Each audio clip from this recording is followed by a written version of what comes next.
係早晨。今朝早咧，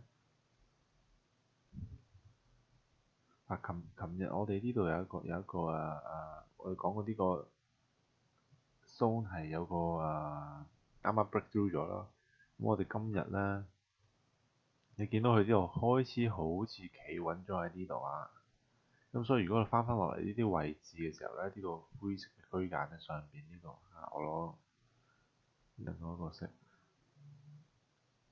去翻橙色呢個位置嘅時候咧，可能有一個機會俾我哋入，但係我哋都係啦，我哋要攞一個比較少嘅止蝕，就攞，因為我哋個止蝕個底部啊嘛，咁可能就又係攞翻20-30點做止蝕，差唔多呢啲位而家。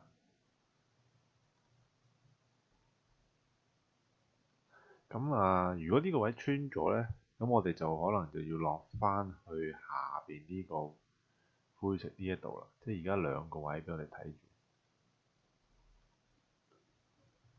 咁你話喂，我唔想暫時唔想去做住嘅呢個位置，我想再明顯啲嘅，咁係邊度啊？就等佢再向上呢個位穿咗嘅時候，你睇下喺呢啲位置入翻去。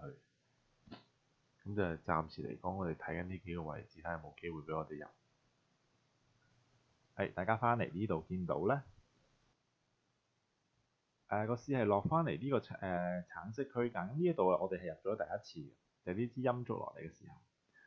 咁但係我哋好快俾佢見到係止蝕咗啦，咁大概呢個冇咗30-40點左右。我哋再等一等佢下一個機會就嚟到呢個灰色嘅區間。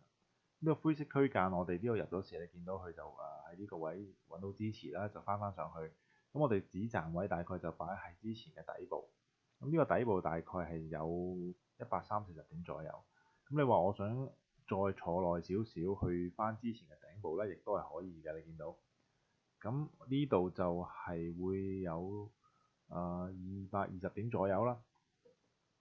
其實呢一個係一個好好嘅例子俾我哋見到咧。我哋唔需要太介懷每一個 trade 嘅輸贏。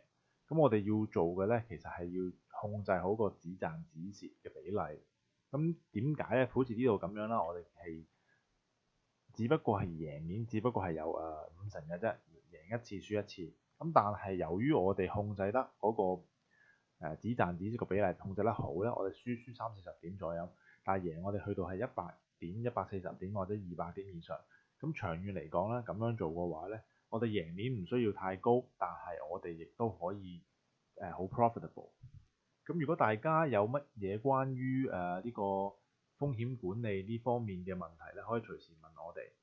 我哋可以做一個video 俾大家去解答嘅問題都得。